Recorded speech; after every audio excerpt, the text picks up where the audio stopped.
বন্ধুরা, আসাম থেকে এক চাষি ভাই ওনার ত্রিপুরা সুন্দরী সুপার জাতের চাষ করেছেন। উনি সেই ভিডিও আমাকে পাঠিয়েছেন। আমি সেই ভিডিওটি আপনাদের সামনে উপস্থাপন করছি, তারপরে মুখ্য ভিডিওই আসা যাবে।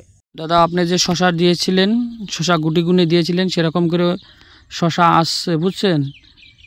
এক মাস বয়স হয়েছে, সেটা এখন রাখা যাবে নাকি? শশা ক্ষেতটা সেরকম হয়েছে আর কি, সেরকম হয়েছে আর কি। আপনি আমাকে জানাবেন এগুলো শশা এখন রাখা যাবে? নমস্কার, আমি অনিরুদ্ধ।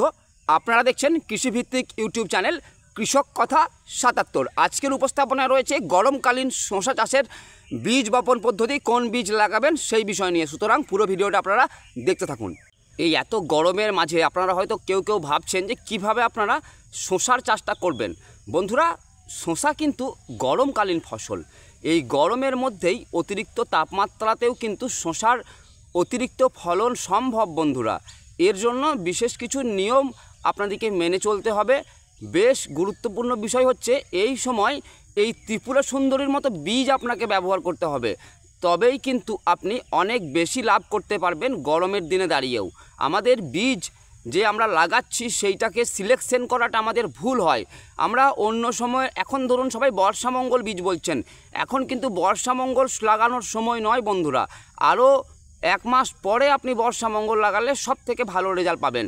কিন্তু এই সময় দাঁড়িয়ে আপনাকে ত্রিপুরা সুন্দরী সুপারের মতন গ্যারেন্টেড বীজ চাষ করতে হবে।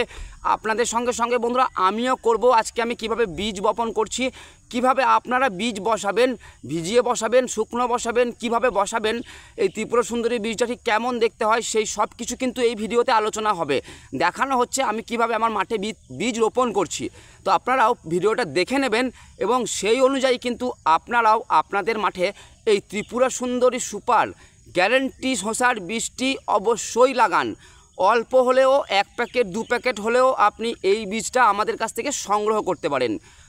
বন্ধুরা, আপনারা জানেন যে এখন বৃষ্টিপাত চলছে বিভিন্ন জায়গায়।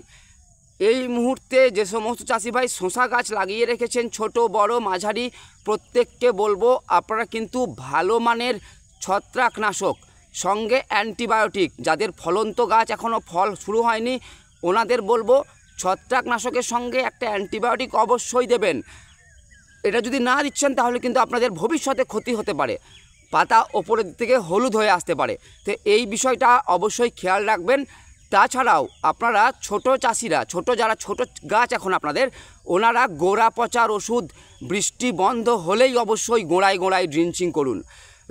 বৃষ্টির পরে যখনই গাছে রোদ পাবে তখনই কিন্তু গাছ মরতে শুরু করবে। এর হাত থেকে রেহাই পেতে অবশ্যই আপনি কিন্তু গোড়া পচার জন্য ওষুধ ছোট গাছে দেবেন। গোড়া পচার জন্য রেডোমিল গোল্ড, টাটা মাস্টার এই ধরনের ওষুধ অবশ্যই ব্যবহার করুন। ফলন্ত গাছের জন্য অ্যামিস্টার টপ, অ্যামিস্টার অপটি এইগুলো ব্যবহার করুন। মাঝারি গাছের জন্য আপনি প্লেন অ্যামিস্টার, তাছাড়াও অ্যাক্রোবট, মেরিভন এই ধরনের ছত্রাকনাশক ব্যবহার করে নিলে কিন্তু আপনার গাছটা ছত্রাকজনিত সমস্যা থেকে পুরোপুরি মুক্ত হয়ে যাবে। এবং সঙ্গে যদি আপনি অ্যান্টিবায়োটিক ব্যবহার করছেন তাহলেও কিন্তু ব্যাকটেরিয়াজনিত সমস্যাগুলো থেকেও কিন্তু আপনি আপনার গাছকে মুক্ত করতে পারবেন। তাছাড়াও বন্ধুরা, এই সময় শিকড়ের ওষুধ বেশি পরিমাণে দিতে হবে, কারণ হচ্ছে মাটি জল পেলে শক্ত হয়ে বসে যায়, সেখানে গাছ শিকড় ছড়াতে পারে না। সেই জন্য বাহ্যিকভাবে আপনাকে বাইরে থেকে শিকড়ের ওষুধ প্রদান করে আপনার গাছের শিকড়টাকে কিন্তু বাড়তে সাহায্য করতে হবে, তবে আপনি সঠিক সময়ে গিয়ে সঠিক উৎপাদন নিতে পারবেন। তো বন্ধুরা, যারা বীজ চাইছেন আমাদের স্ক্রিনে দেওয়া কন্ট্যাক্ট নাম্বারে অবশ্যই যোগাযোগ করবেন। বন্ধুরা, আজকে ত্রিপুরা সুন্দরী সুপার আমি আমার জমিতে লাগাবো। বীজটা আমি ছিঁড়ে নিয়েছি অলরেডি, আপনাদের দেখানোর জন্য আমি এবার রেখেছি। এখানে দেখতে পাচ্ছেন ত্রিপুরা সুন্দরী সুপার বীজ। আপনার যেমনই দেখতে হোক, ফল আপনার সুন্দর হবে। বন্ধুরা, বীজ যে আপনার লাল কলা নেই, হলুদ কলা নেই, তার মানে এটা নয় যে আপনার যে বীজ খারাপ, তাই না? ওগুলো তো ধরুন আপনার রং করে দেয়। আপনাদেরকে করতে হবে কি না, ছত্রাকনাশক ব্যবহার করে নিতে হবে। এই যে আমি স্পেশাল এই সাইমক্স ফাঙ্গিসাইডটা ব্যবহার করব, সাইমক্সিল 8% আর ম্যানকোজেব 64%। আমি কিন্তু এখানে বীজ ভেজাচ্ছি না বন্ধুরা, বীজটা আমি রোদে দিয়েছিলাম, সেজন্য বীজটা আমাকে আগে থেকে প্যাকেটটা কাটতে হয়েছিল। বীজের কোয়ালিটি খুব যে আপনারা মোটা মোটা বীজ বড় বড় বীজ তা কিন্তু নয়, যত মোটা বীজ হোক তাতে কিন্তু বীজ ধরবে কম বন্ধুরা প্যাকেটে। তো দেখুন এখানে বীজ কিন্তু সুন্দর, প্রত্যেকটা বীজ দেখতে পাচ্ছেন তো একদম মানে আলাদা আলাদা নয়, যে ছোট বড় মাঝারি সেরকম নয়, কিন্তু প্রত্যেকটা বীজ কিন্তু আপনার একরকম সাইজের, মানে একদম সুন্দর বীজ, গ্যারান্টেড বীজ এরকমই হবে বন্ধুরা। তো এটাতে আমি অল্প একটু জল, চিপচিপানি জল দিয়ে নেব। জল দিয়ে নেওয়ার পরে কিন্তু আমি এই যে দেখতে পাচ্ছেন আপনারা ত্রিপুরা সুন্দরী সুপারের প্যাকেট, এখানে যদি দেখেন সব লেখা আছে প্যাকেটের মধ্যে। এই দেখুন মাটিতে হবে, মাচাতেও হবে, 40-45 দিনের জাত, মাঘ থেকে কার্তিক পর্যন্ত লাগাতে পারবেন। শসা লাল কম হবে, হয় না ঠিক না, লাল কম হবে, 2.5 থেকে 3 মাস ফল দেবে। যাই হোক বন্ধুরা, এখানে আমি অল্প করে জল এখানে আমি অল্প বীজের মধ্যে দিয়ে দেবো, কারণ হচ্ছে এই যে ওষুধটা দেবো আমি ছত্রাকনাশকটা, সেটা যেন বীজের গায়ে লেগে যায়। এই যে আপনারা দেখতে পাচ্ছেন আমি এখানে জলটাকে মাখিয়ে নিচ্ছি হাত দিয়ে, তারপর ছত্রাকনাশক দিয়ে কিন্তু আমি আর হাত দেবো না, তখন আমি কিছু জিনিস দিয়ে মাখাবো। এই যে ছত্রাকনাশক সাইমক্সিল ম্যানকোজেবের যে মিশ্রণ, সেটা কিন্তু আমি এখানে একটু বেশি করে দেবো, কারণ যেহেতু বৃষ্টিপাত প্রচুর আসছে, তাই কিন্তু আমাকে ছত্রাকনাশকটাকে ভালো করে দিতে হবে বন্ধুরা। দেখতে পাচ্ছেন আপনারা ছত্রাকনাশক এখানে মোটামুটি মাখানো হয়ে গেছে। হ্যাঁ, এই যে একটুখানি হাতে করে কাঠি করে করে দিলেই দেখতে পাবেন আপনারা যে মাখানো কিন্তু ছত্রাকনাশক হয়ে গেছে, সুন্দর বীজের গায়ে কোটিং চলে এসছে একটা। তো এইভাবেই আপনারাও ছত্রাকনাশক মাখিয়ে বীজ কিন্তু পুঁতবেন বন্ধুরা এই বৃষ্টিপাতের সময়। কারণ হচ্ছে আপনার বৃষ্টিপাতের সময় যদি আপনি ছত্রাকনাশক না মাখিয়ে বীজ পুঁতে দিচ্ছেন, তাহলে কিন্তু বন্ধুরা গাছ আপনার বীজ কিন্তু মাটির নিচেই পচে যেতে পারে। এখানে আমার এই যে মাঠ আছে, এই মাঠে কিন্তু আমি বীজ বপন করবো বন্ধুরা। আমার বেড রেডি করা আছে, অ্যাকচুয়ালি আমি এখানে মাটিতে চাষ করবো বন্ধুরা। এই দিকটাতে আমার লঙ্কা আছে, দেখতে পাচ্ছেন আপনারা লঙ্কা চারা বপন করা হয়েছে। এদিকে যদি আমি গিয়ে দেখাই আপনারা দেখতে পাবেন, এই দেখুন লঙ্কা চারা বপন করা হয়ে গেছে, এবং এই দিকটা পুরোটা আপনার লঙ্কা হবে। আর এই যে এই দিকের 5 কাঠা 7 কাঠা জমি আছে, এখানটা কিন্তু আমার শসার চাষ হবে বন্ধুরা। এখানে দেখতে পাচ্ছেন বন্ধুরা দুদিকে আমার এই মাপের বেড করা আছে বন্ধুরা। তো বেডের আমি এই যে ড্রেন আপনারা দেখছেন 1 ফুট 1.5 ফুটের ড্রেন আছে, এই ড্রেনের পাড়ে কিন্তু আমি এখানে গাছ বসাবো বন্ধুরা। গাছ একটু নিচে করে বসাবো, যেহেতু আমার এই জমিটা হচ্ছে আপনার একটু উঁচু জমি, জমিটা বেশ উঁচু জমি, সেই জন্য কিন্তু আমি একটু খাল করে বীজ বসাবো। কিন্তু তার মানে এই নয় যে আমি আপনার বীজটাকে অনেক মাটির চাপা দেবো, বীজটা আমি একটু নিচে বসাবো যেন শিকড়গুলো এর নিচে থাকে। এখানে দেবেন 3টে বীজ আমি কিন্তু এখানে দিলাম বন্ধুরা। 3টে বীজ দেওয়ার পরে কি এই যে সাইডের মাটি নিয়ে আমি কিন্তু সামান্য চূড়ার মতো করে দেব, যেন বৃষ্টি হলে জলটা গড়িয়ে চলে যায়, এবং এখানটা আমি কিন্তু খালি করে দেব, বুঝতে পারছেন। এইভাবে যখন আপনি বীজ পুঁতবেন তখন কিন্তু আপনার মানে যে বৃষ্টিপাতজনিত ক্ষতিগুলো সেগুলো কিন্তু হবে না। দূরত্ব কতটা দেবো সেটা দেখে নেওয়া খুব দরকার আপনাদের, কারণ দেখুন দূরত্ব এই যে এখান থেকে এই যে এটার দূরত্ব আমি এখান পর্যন্ত কিন্তু 2 ফুট, দেখুন এই যে জায়গাটা এলো না, এটা 2 ফুট হচ্ছে, কিন্তু এই 2 ফুট দূরত্বে কিন্তু আমি এখানে আবার একটা থানা তৈরি করবো, থানা সোজাসুজিভাবে। হ্যাঁ, এখানেও কিন্তু আমি সেম প্রসেসে করব বন্ধুরা, একটা করেছি বলে তা নয়, প্রত্যেকটাতে কিন্তু সেই প্রসেস করতে হবে, যেন আপনার মাটিতে যেন কি বলে ঠিকমতোভাবে বীজটা জলটা পায়, জল যেন সবসময় পায়।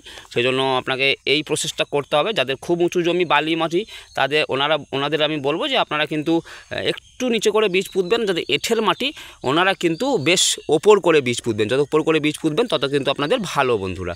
হ্যাঁ, তো বুঝে গেছেন নিশ্চয়ই যে কীভাবে বীজ পুঁততে হবে, কতটা দূরত্ব দিতে হবে। তো এখান থেকে এখানে দূরত্ব আমার এখানে 2.5 ফুট দাঁড়ালো, ঠিক আছে। আপনারা 2 ফুটে করতে পারেন, আপনারা 2টো করে বীজ দিতে পারেন, কোনো অসুবিধা নেই। আপনাদের যেরকম আপনারা চাইবেন সেভাবেই কিন্তু করতে পারবেন বন্ধুরা। হ্যাঁ, সুন্দর করে এই বেডের মাটি দেখতে পাচ্ছেন আপনারা কত সুন্দর, বীজের কাছাকাছি মাটিগুলো একটু চেষ্টা করবেন ভেঙে দেবার করে দেবার। আর এই যে আমার মাঠে দেখতে পারেন প্রচুর পরিমাণে জৈব সার দেওয়া হয়েছে, দেখতে পাচ্ছেন, দেখুন জৈব সার। এই জৈব সার যত আপনার মাঠে দেওয়া থাকবে বন্ধুরা, তত কিন্তু আপনার ফসলের যে গঠন, গাছের যে সুন্দর জিনিস সেটা কিন্তু হবে বন্ধুরা। তো সুতরাং আপনারা গোবর সার কিন্তু পুরো জমিতে গোবর সার, হ্যাঁ, ছোটো ছোটো টুকরো রোটার ফলের সাহায্যে আমি এটা চাষ দিয়েছি, সেজন্য কিন্তু পুরো জমিতে বন্ধুরা গোবর সার কিন্তু যথেষ্ট পরিমাণে রয়েছে। তো আপনাদেরকেও কিন্তু গোবর সার দিয়েই শসার চাষটা করতে হবে। গোবর সার থাকলে কী হয়, শসার পাতা খুব সুন্দর বড় বড় হয়, এবং শসার পাতা বড় বড় হওয়ার জন্য কিন্তু আপনার গাছ খাবার বেশি বানাতে পারে, খাবার বেশি যেহেতু বানাতে পারবে তাই কিন্তু ফলনের পরিমাণ আপনার বেড়ে যাবে। আমার ফলন দরকার, আপনার ফলন দরকার, তো ফলনের পরিমাণ বাড়াতে গেলে গোবর সার আপনাকে অবশ্যই ব্যবহার করতে হবে। এখানে আমার 3টে হয়ে গেল, আপনারা দেখতে পাচ্ছেন, এই একটা আসে, এই একটা, এবং এই একটা থানা, এবং এই একটা থানা, আর এই একটা থানা। আপনারা এই থানার মধ্যেও কিন্তু গোবর সার দিতে পারেন, গোটা মাঠে না দিয়ে থানার মধ্যেও গোবর সার দিতে পারেন বন্ধুরা। তো আজকে বন্ধুরা বুঝতে পারলেন আপনারা যে কীভাবে বীজটা বসাতে হবে। বন্ধুরা আপনারা ভিডিও তো দেখেন কিন্তু চ্যানেল সাবস্ক্রাইব করেন না, ভিডিও লাইক করেন না, এটা কিন্তু আপনারা সঠিক কাজ করছেন না। যেহেতু আমি আপনাদের পাশে রয়েছি, আপনাদের সব রকম সাহায্য করছি, সুতরাং আপনাদেরও কর্তব্য কিন্তু আমার এই চ্যানেলটাকে সাবস্ক্রাইব করে এবং এই ভিডিওগুলো লাইক করার মাধ্যমে আরও বেশি সংখ্যক চাষির মধ্যে এই ভিডিওগুলো ছড়িয়ে দিন, যাতে করে কিন্তু সবাই এই ভিডিওর মাধ্যমে ভালো বীজের সন্ধান পেয়ে যায় এবং চাষ সম্বন্ধে যে সমস্ত খুঁটিনাটি বিষয়গুলো নিয়ে আমরা আলোচনা করি সেগুলো সম্বন্ধেও অবগত হয়ে যান। সুতরাং আপনার এটা দায়িত্ব এই চ্যানেলটা সাবস্ক্রাইব করা, ভিডিওগুলো লাইক করা এবং যতটা সম্ভব আপনার বন্ধুবান্ধব রয়েছে যারা চাষ করছেন ওনাদের মাঝে ভিডিওটা শেয়ার করে দেওয়া।